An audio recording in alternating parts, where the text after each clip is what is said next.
We are in the week of the celebration of our Lord's ascension into heaven. And that is rather providential, based on some developments with the Synod on synodality, some of the reports that have come out.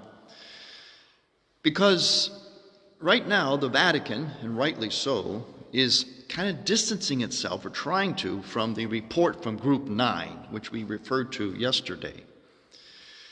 Because in that report, there's a mistaken notion of synodality.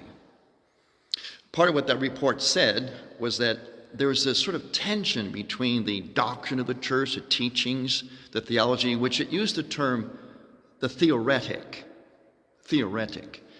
versus the lived experience. You got to be careful about that lived experience. Yes, it's true. I do believe in a lived experience, but we have to understand what that phrase is implying. And they say there's this tension. And the way it's worded, and some of the thinking that's coming out of the Synod on synodality, is that we take the theoretical, in other words, the theological, the dogma, the teaching of the church, the time-honored teachings, they cannot change because they're from God. We take those things, and because the lived experience for some, especially in this case, in the case of that report, in particular, it was the lived experience of those with same-sex attraction, because it's hard to match those two up, that the theoretical needs to be kind of like changed or watered down, kind of descend to the lived experience of people.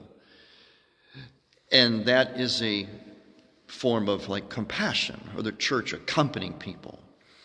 However, in this time of the ascension of our Lord, the truth is that we, no matter what our situation, we are to ascend to the theoretical. In other words, it's not just theoretical, it's theology, it's dogma, it's doctrine, it's God's teaching for our benefit, for our salvation.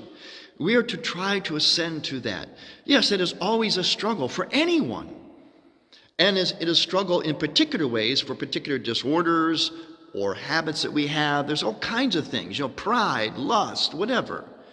Not just same-sex attraction. There's a myriad of ways in which we are broken from original sin. And our lives on earth are about gradually, constantly working at moving beyond those things so they don't rule us into the freedom of being the best versions of ourselves, the truest versions, in other words, of holiness. That is a struggle for everyone, to meet the so-called theoretical, not to bend the theoretical, but to ascend, like our Lord ascends to heaven. Remember, he ascends to mount the human nature onto the throne of heaven with him, which is the truest nature of the human person, the ultimate destiny of the human person. The destiny of the human person was not to have heaven just come down and leave us as we are, because it's hard for us to get to heaven. It's the opposite. Christ comes down and ascends and brings us with him. In other words, we must ascend, struggle, try through prayer, and all the tools of the church, which are myriad, from confession to spiritual direction to prayer to the teachings of the fathers of the church for centuries, a myriad, a huge toolbox the church has for us to try to continue to ascend to the so-called theoretical, which is really the truth. We do not bend the truth down. That's not what synod means. Synod means, yes, you listen, but you don't listen to obey who you're listening to.